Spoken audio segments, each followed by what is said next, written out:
Le cœur de ce métier, c'est vraiment l'accompagnement à l'étudiant, un accompagnement individuel dans un lieu neutre et confidentiel, puisque tous nos étudiants sont accompagnés dans leur faculté et dans leurs écoles.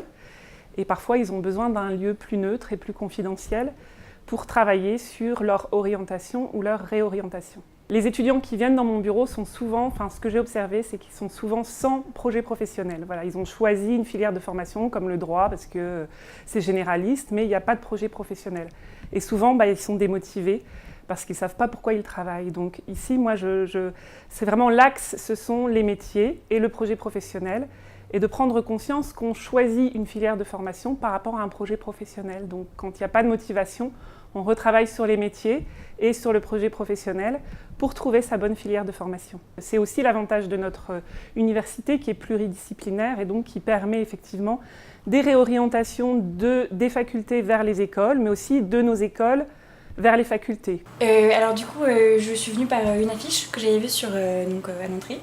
Et parce que je cherchais en fait à pouvoir avoir une idée un petit peu plus précise de mon orientation, et puis surtout d'avoir un accompagnement en lien avec qui je suis, pas un simple accompagnement un peu classique qu'on peut trouver dans d'autres structures.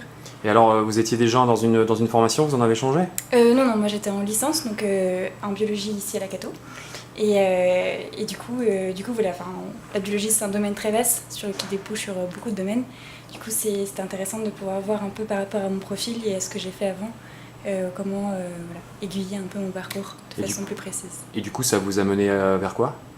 Et du coup, moi j'ai fait 2 ou 3 séances qui rythmaient un peu du coup mon année, qui m'ont permis de pouvoir faire des recherches appropriées. Donc c'est plus un aiguillage qu'un suivi, parce qu'on ne peut pas forcément tout débroussailler en entretien, mais ça permet de repartir avec quelques idées un petit peu plus précises.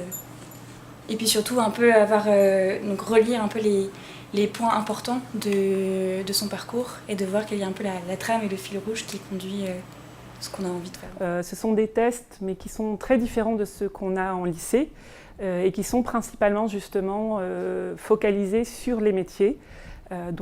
Par rapport à, c'est pas vraiment des tests, c'est plutôt des petits QCM sur mon tempérament, mon profil psychologique, mes aptitudes.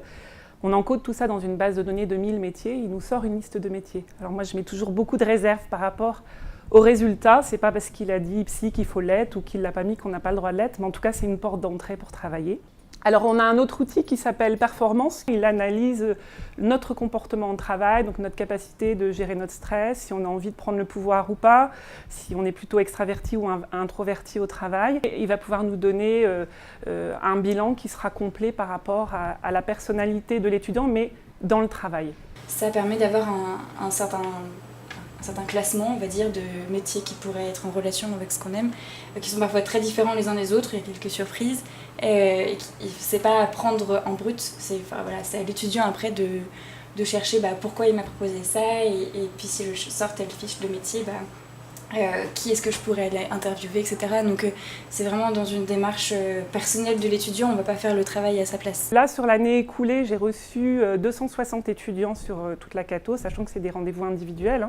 Il y en a à peu près 30% qui vont confirmer leur filière, c'est-à-dire qui arrivent et qui disent en fait, moi je ne suis pas très motivée, je vais peut-être arrêter. Puis au final, quand on travaille sur le projet professionnel, on se rend compte qu'il y a un lien entre mon projet et les études. Donc finalement, ils confirment leur filière.